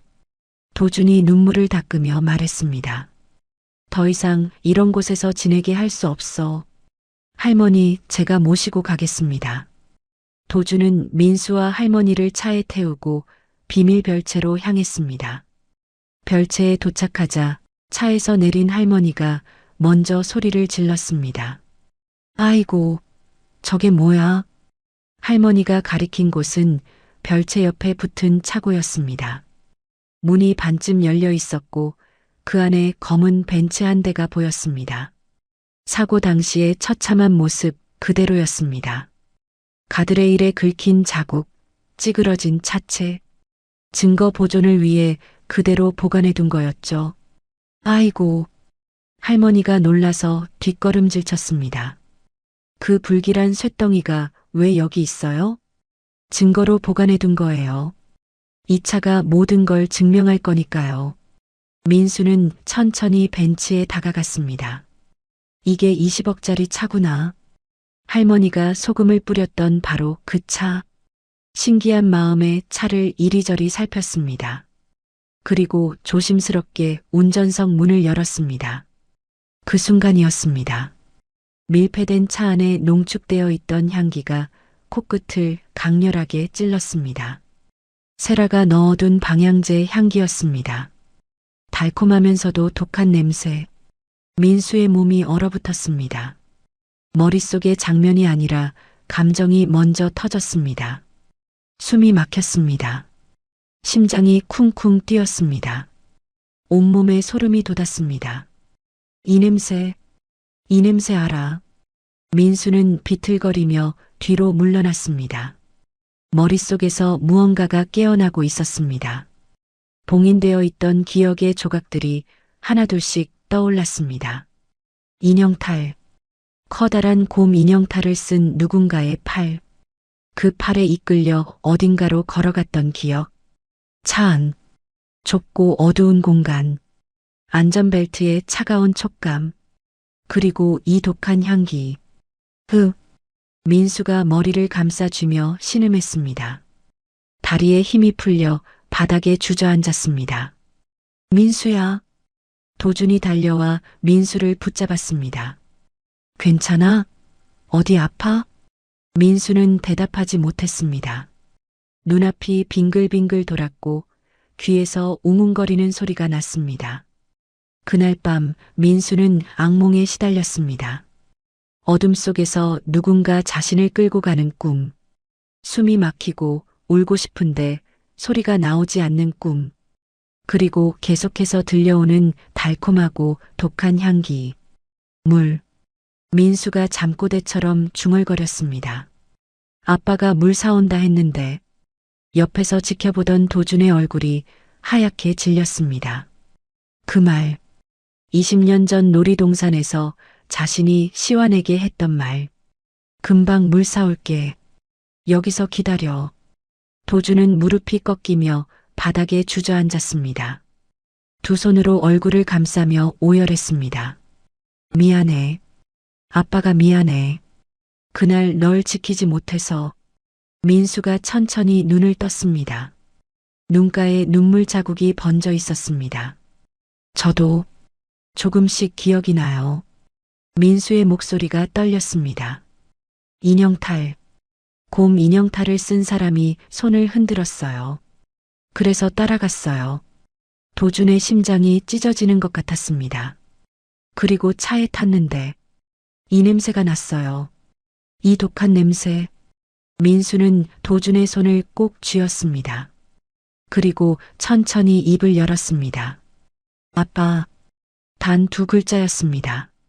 하지만 그 두 글자가 20년의 세월을 뛰어넘었습니다. 도준은 민수를 끌어안았습니다. 할머니도 옆에서 눈물을 훔치며 두 사람을 바라보았습니다. 그때 최 비서의 휴대폰이 울렸습니다. 비서는 전화를 받더니 표정이 굳어졌습니다. 회장님. 비서가 조심스럽게 다가왔습니다. 보안팀에서 보고가 올라왔습니다. 브레이크 라인 교체 내역과 외부 기술자 동선을 맞춰봤는데요. 결과가 어떻게 됐어? 확실한 증거를 확보했습니다. 지시자가 세라 사모님이었습니다. 도준은 눈을 감았습니다. 예상했던 대답이었습니다. 놀랍지도 않았습니다. 수상한 자금 흐름도 조사해. 회사 돈 횡령 관련해서. 알겠습니다. 비서가 물러가자 도주는 창밖을 바라보았습니다. 달빛이 차고 안에 검은 벤츠 위로 쏟아지고 있었습니다. 20년 전 내가 내 아들을 빼앗아 갔구나. 그리고 지금은 나까지 죽이려 했고, 도준의 눈빛이 차갑게 가라앉았습니다. 이제 끝낼 시간이야. 이사회 당일 아침이었습니다. 세라는 긴급 이사회를 소집했습니다. 회의실에는 한도그룹의 주요 이사들이 모두 모여 앉아 있었죠. 세라가 단상에 올라섰습니다. 오늘따라 더 화려한 옷차림이었습니다. 진주 귀걸이가 형광등 불빛에 번쩍였고 입술에는 짙은 레드 립스틱이 발려 있었습니다. 여러분, 오늘 긴급하게 모이신 이유를 말씀드리겠습니다. 세라의 목소리가 회의실에 울려 퍼졌습니다.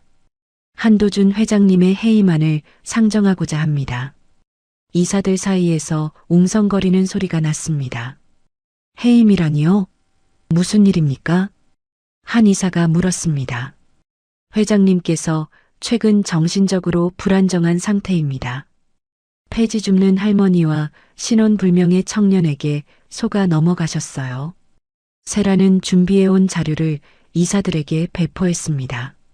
민수의 사기 행각을 정리한 리포트와 할머니의 전과 기록이었습니다. 물론 모두 조작된 거짓 자료였죠. 보시다시피 이 청년은 계획적으로 회장님께 접근한 사기꾼입니다. 회장님의 판단력을 더 이상 믿을 수 없습니다. 이사들이 자료를 넘기며 얼굴을 찌푸렸습니다. 세라의 입꼬리가 슬쩍 올라갔습니다. 이대로만 가면 된다. 오늘 회장직을 빼앗고 지훈이를 후계자로 세우면 끝이야. 바로 그때였습니다. 쿵! 이사회장의 육중한 문이 열렸습니다. 모든 시선이 입구로 향했습니다. 문 사이로 들어온 건 완벽한 검은 수트를 입은 도준이었습니다. 그 옆에는 똑같이 수트를 차려입은 민수가 나란히 서 있었죠. 뒤로는 경호원들이 일렬로 따라 들어왔습니다. 세라의 얼굴이 굳어졌습니다. 도준은 대답 대신 천천히 회의실 안으로 걸어 들어왔습니다. 민수도 그 뒤를 따랐습니다. 민수의 심장은 미친 듯이 뛰고 있었습니다. 오늘 이 자리에 선 건 회장의 아들로서가 아니었습니다. 20년 동안 자신을 키워준 할머니를 지키기 위해서였습니다. 그게 민수가 선택할 수 있는 유일한 용기였습니다. 도준이 단상 앞에 멈춰 섰습니다. 내 해임안을 상정한다고? 도준의 목소리가 차갑게 울렸습니다. 잘됐군. 오늘 할 말이 많았는데. 세라가 얼른 자세를 바로잡으며 말했습니다. 여보, 오해하지 마세요. 당신을 위한 거예요. 저 사기꾼들에게 더 이상 속으시면 안 돼요. 사기꾼? 도준이 코웃음을 쳤습니다. 누가 사기꾼인지 지금부터 밝혀주지. 도준은 손짓을 했고 최 비서가 앞으로 나와 봉투 하나를 꺼내 들었습니다. 이것은 오늘 아침에 받은 국가공인 기관의 유전자 감정서입니다. 비서가 감정서를 이사들에게 돌렸습니다. 검사 결과 박민수 씨와 한도준 회장님은 친자 관계로 확인되었습니다. 일치율 99.9%. 회의실이 술렁였습니다. 이사들이 서로 얼굴을 쳐다보며 수군거렸습니다. 그게 무슨... 세라의 목소리가 갈라졌습니다. 조작이에요. 저 사기꾼이 조작한 거라고요. 조작? 도준이 세라를 똑바로 바라보았습니다. 그럼 이것도 조작인가? 도준이 다시 손짓을 하자 이사회장의 대형 스크린에 영상이 재생되기 시작했습니다. 영상 속에는 중년 남자가 앉아 있었습니다. 20년 전 어린이날 저는 놀이공원에서 곰 인형탈을 쓰고 아이를 유인했습니다. 남자의 목소리가 스피커를 통해 울려 퍼졌습니다. 지시를 내린 사람은 장세라 씨였습니다. 아이를 데려오면 5천만 원을 주겠다고 했어요. 회의실이 얼어붙었습니다. 이사들의 시선이 일제히 세라에게 쏠렸습니다. 아이를 유인한 뒤 장세라 씨의 차에 태워서 외곽으로 데려갔습니다. 그 뒤로는 저도 어떻게 됐는지 몰라요. 영상이 끝났습니다. 세라의 얼굴이 하얗게 질려 있었습니다. 입술이 파르르 떨렸습니다. 거짓말이에요. 저 사람이 돈 받고 거짓 자백을 한 거예요. 아직 끝이 아니야. 도준의 목소리가 더욱 차가워졌습니다. 스크린에 새로운 자료가 떴습니다. 휴대폰 문자 기록이었습니다. 이건 당신 휴대폰에서 발견된 문자야. 브레이크 라인을 언제 교체할지 지시한 내용이 고스란히 남아있더군. 세라의 눈이 커졌습니다. 그리고 이건 스크린이 바뀌었습니다. 녹음 파일이 재생되었습니다. 침수차인 건 확실해요. 완전 신차처럼 만들어 드릴게요. 딜러의 목소리였습니다. 좋아요. 대신 절대 입 밖에 내지 마세요. 돈은 넉넉히 드릴 테니까. 세라의 목소리였습니다. 세라는 처음부터 일부러 침수차를 골랐던 겁니다. 겉으로는 새 차처럼 멀쩡해 보이지만 속은 이미 약해져서 언제든 사고가 날 수 있는 차였거든요. 그렇게 하면 무슨 일이 생겨도 사람들은 단순한 교통사고라고 생각하게 됩니다. 누구도 그녀의 손길을 의심하지 않도록 하기 위한 치밀한 계획이었던 거죠. 회의실이 완전히 정적에 빠졌습니다. 이사들의 얼굴에 경악이 떠올랐습니다. 마지막으로 도준이 리모컨을 눌렀습니다. 스크린에 복잡한 도표와 숫자들이 나타났습니다. 해외 계좌 내역, 자금 이동 경로, 횡령 금액. 지난 10년간 당신이 재단과 회사 돈을 해외로 빼돌린 내역이야. 총액이 얼마인지 알아? 도준의 목소리가 이사회장에 울려 퍼졌습니다.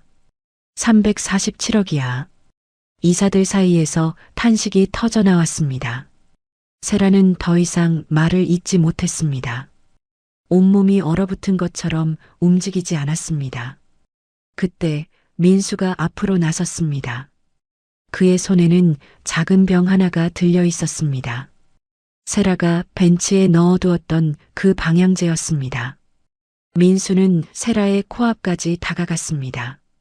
그리고 방향제 뚜껑을 열어 그녀 앞에 내밀었습니다. 이 향기 기억나세요?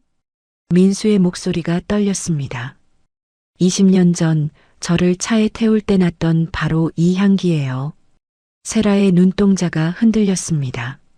이 향기가 오히려 제 기억을 깨웠어요. 당신이 뿌린 향기가 결국 당신의 죄를 증명하는 열쇠가 된 거예요. 세라의 무릎이 꺾였습니다. 하지만 그녀는 끝까지 포기하지 않았습니다. 지훈아. 세라가 회의실 한쪽에 앉아있던 지훈을 향해 외쳤습니다. 엄마를 도와줘. 이건 다 너를 위한 거였어. 내가 후계자가 되게 하려고 엄마가 얼마나. 지훈이 자리에서 일어났습니다. 그의 얼굴은 창백했고 눈에는 눈물이 고여 있었습니다. 어머니. 지훈의 목소리가 갈라졌습니다. 어머니는 괴물이에요. 세라의 얼굴이 일그러졌습니다. 뭐라고? 저를 위해서요? 아이를 유괴하고 사람을 죽이려 한 게 저를 위한 거라고요? 지훈은 다가오는 세라의 손을 차갑게 뿌리쳤습니다. 다시는 어머니라고 부르지 않을 거예요. 지훈은 돌아서서 이사회장을 빠져나갔습니다. 세라가 뒤를 쫓으려 했지만 경호원들이 길을 막았습니다. 그때 이사회장 문이 다시 열렸습니다. 경찰들이 들어왔습니다. 도준이 미리 고소장과 증거를 제출해둔 터라 수사팀이 대기하고 있었던 거죠. 장세라 씨, 살인미수, 아동유기, 횡령 혐의로 긴급 체포합니다. 경찰이 수갑을 꺼내 들었습니다. 안 돼. 나를 어디 데려가려는 거야? 세라가 발악했습니다. 하지만 경찰의 손길을 뿌리칠 수 없었습니다. 그때 문이 한 번 더 열렸습니다. 경호원들이 정중히 길을 터주며 한 노인을 모셔 들어왔습니다. 박막내 할머니였습니다. 할머니는 손에 굵은 소금 봉지를 들고 있었습니다. 천천히 세라 앞으로 걸어가더니 바닥에 소금을 뿌리기 시작했습니다. 내가 뿌린 향기가. 할머니의 목소리가 이사회장에 울렸습니다. 결국 내 죄를 불러왔구나. 세라는 수갑이 채워진 채 바닥에 주저앉았습니다. 화려했던 진주 귀걸이가 바닥에 떨어져 굴러갔습니다. 짙은 립스틱이 번져 얼굴이 엉망이 되었습니다. 도주는 테이블 위에 서류 2장을 내려놓았습니다. 이혼 서류와 해고 통지서야. 세라는 고개를 들어 도준을 올려다보았습니다. 한때 사랑한다고 말했던 남편의 눈에는 이제 아무런 감정도 남아있지 않았죠. 경찰이 세라를 일으켜 세웠습니다. 세라는 끌려가면서도 계속 소리쳤습니다. 여보, 나 좀 봐. 이러면 안 돼. 하지만 도주는 뒤도 돌아보지 않았습니다. 이사회장 문이 닫혔습니다. 세라의 비명소리가 복도 저 멀리서 희미하게 들려왔어요. 도주는 민수의 어깨에 손을 올렸습니다. 끝났어. 민수는 고개를 끄덕였습니다. 눈가가 붉어져 있었죠. 할머니가 다가와 민수의 손을 꼭 잡았습니다. 우리 민수 잘했어. 정말 잘했어. 세 사람은 나란히 이사회장을 나섰습니다. 창밖으로 늦가을 햇살이 쏟아지고 있었어요. 모든 진실이 밝혀진 뒤 세상은 조금씩 달라지기 시작했습니다. 도주는 가장 먼저 할머니를 찾아갔습니다. 그리고 할머니의 손을 꼭 잡으며 말했죠. 할머니, 이제 폐지 안 주우셔도 됩니다. 제가 모실게요. 도주는 할머니를 대저택으로 모셨습니다. 습기 가득한 반지하가 아니라 햇살이 가득 들어오는 본체 가장 좋은 방이었죠. 저택 정원 한쪽에는 할머니만을 위한 작은 텃밭도 만들어드렸고 할머니가 좋아하시는 봉숭아꽃도 심어두었습니다. 아이고, 이렇게까지 안 해도 되는데. 할머니가 손사래를 쳤지만 눈가에는 눈물이 맺혀 있었습니다. 도주는 할머니를 가문의 큰어른으로 모셨습니다. 20년 동안 아들을 키워준 은인이자 자신의 목숨을 살려준 생명의 은인이었으니까요. 그렇게 몇 년이 흘렀습니다. 그 사이 세라의 재판 결과가 나왔습니다. 살인미수, 아동유기, 횡령. 3가지 죄목 모두 유죄 판결을 받았어요. 법정에서 세라는 끝까지 자신의 결백을 주장했지만 증거는 너무나 명확했습니다. 어느 것 하나 빠져나갈 구멍이 없었죠. 판사는 엄숙한 목소리로 판결문을 읽었습니다. 피고인 장세라에게 징역 25년을 선고합니다. 25년. 그녀가 남편을 속이고 아이를 유괴하고 살인을 계획했던 세월만큼의 형벌이었습니다. 법정을 나서는 세라의 모습이 뉴스에 나왔습니다. 한때 우아했던 그녀의 얼굴은 초췌하게 변해 있었고 수갑찬 손은 힘없이 늘어져 있었습니다. 화려했던 진주 귀걸이도 짙은 레드 립스틱도 없었습니다. 그저 늙고 지친 한 여자의 모습만 남아 있었죠. 도주는 그 뉴스를 끄고 창밖을 바라보았습니다. 후련하기보다는 씁쓸했습니다. 15년을 함께 산 사람이었으니까요. 하지만 되돌릴 수는 없었습니다. 그녀가 선택한 길이었으니까요. 민수는 서울대를 졸업했습니다. 졸업식 날 학사모를 쓴 민수 옆에는 도준과 할머니가 나란히 서 있었습니다. 사진을 찍을 때 3사람 모두 환하게 웃고 있었죠. 도준은 천천히 경영권을 민수에게 넘기기 시작했습니다.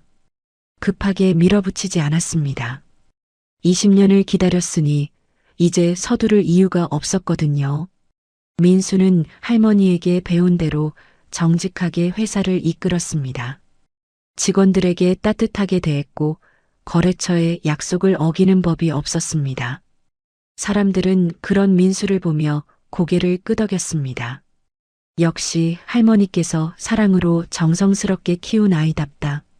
그 말이 민수에게는 어떤 칭찬보다 값졌습니다.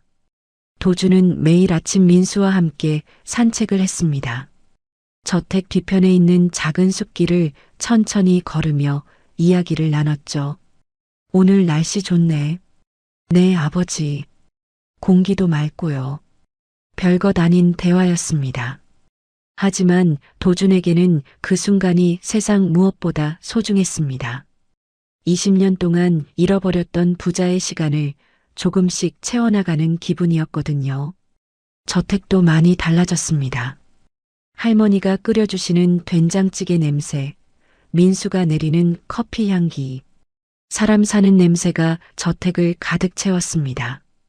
어느 날 민수가 도준에게 말했습니다. 아버지, 제가 하고 싶은 일이 있어요. 뭔데? 장학재단을 만들고 싶어요. 저처럼 어려운 형편에서 공부하는 학생들을 돕고 싶거든요. 도준은 고개를 끄덕였습니다.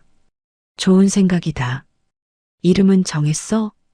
민수는 잠시 망설이다가 대답했습니다. 김밥 할머니 장학재단이요. 도준이 눈을 크게 떴습니다. 김밥 할머니? 할머니가 서울 올라오기 전 저 키울 때 김밥 장사도 하셨거든요. 새벽에 김밥 싸서 팔고 그 돈으로 저 학비 대주셨어요. 민수의 목소리가 떨렸습니다. 그 김밥 덕분에 제가 서울대에 갈 수 있었어요. 그래서 그 이름으로 하고 싶어요. 도준은 아무 말 없이 민수를 끌어안았습니다. 그렇게 김밥 할머니 장학재단이 설립되었습니다. 재단은 전국의 어려운 학생들에게 장학금을 지원했습니다. 농촌에서 산골에서 쪽방촌에서 꿈을 키우는 아이들이 그 장학금 덕분에 대학에 갈 수 있었죠. 장학금을 받은 학생들은 편지를 보내왔습니다.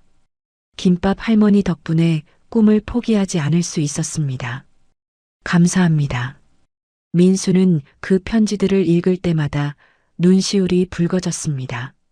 할머니는 이제 더 이상 폐지를 줍지 않았습니다. 아침에 일어나면 정원에 나가 꽃에 물을 주고 오후에는 햇볕 좋은 마루에 앉아 차를 마셨습니다. 민수가 정성껏 골라온 찻잔이었습니다. 할머니는 그 찻잔을 세상에서 가장 아꼈습니다. 우리 민수가 만들어준 거라서 차 맛이 더 좋아. 할머니가 웃으며 말할 때마다 민수도 따라 웃었습니다. 어느 저녁이었습니다. 도주는 서재에 앉아 창밖을 바라보고 있었습니다. 해가 지고 있었고 하늘이 주황빛으로 물들어 있었습니다. 문득 깨달음이 찾아왔습니다. 20억짜리 화려한 차가 자신을 죽이려 했습니다. 하지만 자신을 살린 건 폐지 할머니의 소금 한 줌이었습니다. 소박한 김밥 한 줄에 담긴 진심이 한 아이를 서울대생으로 키워냈고 그 아이가 자신에게 돌아왔습니다. 세상에서 가장 값진 건 화려한 것이 아니었습니다. 진심이었습니다. 사람을 살리는 건 언제나 진심이었습니다. 도주는 미소를 지었습니다. 거실에서 웃음소리가 들려왔습니다. 민수와 할머니가 텔레비전을 보며 웃고 있었습니다. 도주는 자리에서 일어나 거실로 향했습니다. 민수 옆에 앉자 할머니가 따뜻한 차 한 잔을 건네주었습니다. 이거 마시면 몸이 따뜻해져요. 고맙습니다. 세 사람은 나란히 앉아 텔레비전을 보았습니다. 별다른 말이 없어도 괜찮았습니다. 함께 있다는 것만으로도 충분했으니까요. 벽에는 민수의 졸업사진이 걸려 있었습니다. 학사모를 쓴 민수가 환하게 웃고 있고 양옆에 도준과 할머니가 서 있는 사진. 20년의 아픔을 딛고 찾아온 가족의 모습이었습니다. 창밖으로 아침 햇살이 쏟아지기 시작했습니다. 20년 만에 찾아온 맑은 빛이었습니다. 진실은 가려질 순 있어도 사라지진 않습니다. 언젠가는 반드시 빛 아래로 드러나게 되어 있습니다. 그리고 그 진실이 밝혀졌을 때 상처 입은 가족은 비로소 치유될 수 있었습니다. 도준과 민수 그리고 할머니 세 사람은 20년 만에 찾아온 평화 속에서 서로의 상처를 보듬으며 살아갔습니다. 오늘 이야기를 끝까지 함께 해주셔서 감사합니다. 이 이야기를 마무리하니 시골에 계신 할머니가 그리워집니다. 할머니께서 어릴 적 가끔 해주셨던 고춧가루가 들어간 계란찜이 먹고 싶어지네요. 그때는 몰랐는데 지금 생각하면 가슴이 먹먹해지는 분 혹시 있으실까요? 댓글로 한번 들려주세요. 궁금해집니다. 그리고 들으시면서 부족한 점이 있었다면 그것도 댓글로 알려주세요.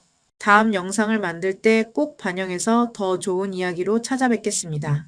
오늘도 건강하시고 마지막으로 구독과 좋아요 부탁드립니다.